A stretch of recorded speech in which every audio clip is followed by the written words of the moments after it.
Praise the Lord, everyone. Today is March 27, 2025, as I share my little journal for today. For today, we are talking about one more move. So let me tell you a story that there's a painting in a museum that many have seen that painting, and it's called Checkmate. The devil is on that painting and a chessboard and a man on the other side, and that man sitting on the other side has his hand on his head. It's like he's on desperation. So as the people were taking their tour of the museum, there was a group of athletes on that group. There was a world champion that was being given a special tour, and that in that tour, the world champion saw the painting. And as the tour guide explaining to him, this is a painting of an artist of somebody who lost the battle with the devil. So the group have moved on and proceed to the next painting. While the world champion of chess saw the painting and observed and stayed there and looking at that painting. And the third guide had noticed, so he told the world champion that you are already being left behind, so you have to go back to your group. And the world champion that had seen the painting called and said to the tour guide, the devil, or it's called checkmate.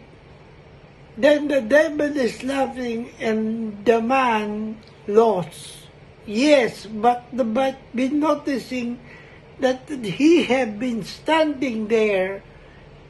He have kept looking at the painting. There's a problem with that painting. That's what the world champion said. So the tour guide said, "What do you mean, sir?"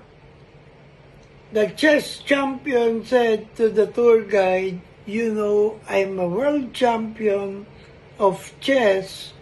I spend my life playing chess, and normal people don't see what I see. Because I'm a world champion of chess, when you or all of you walked off, I look at the devil laughing and I look at the man in desperation. And notice something on the board or on the chessboard," and he said, "Either they're going to change the painting or they are going to change the name of the painting." The tour guide said and asked, "Why do they have to do that?"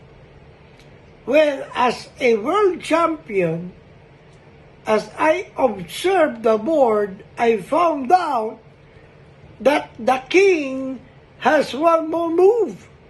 Amen? Because in the Bible, it says in Hebrews chapter 27, chapter 12, verse 27, for the Bible said, "Now this yet once more indicates the removal of those things that are being shaken, as of things that are made, that the things which cannot be shaken may remain." Amen? So the concept of one more move is that God is having the final say. God has the power and full faithfulness and ability to act in seemingly hopeless situations. So removing those things which can be shaken. So, it repairs the temporal created things that are subject to change, decay, like earthly kingdoms, structures, and even natural world. For God is saying that it's not the devil to decide for your done, for the king has one more move. Because in Philippians chapter 4 verse 19, for the Bible said, "And my God shall supply all your need according to His riches in glory by Christ Jesus." Amen. So for God will be abundantly meet believers' needs, drawing from His limitless resources and through the power of Christ. So it says, "But my God shall supply all your need." God will provide for their every need, according to His riches and glory. Riches and glory means God's provision is not limited by human standards, but comes from the infinite resources of glory. And God and trust God's provision. This encourages believers to trust God's ability and willingness to meet their needs rather than relying solely on their own resources or efforts.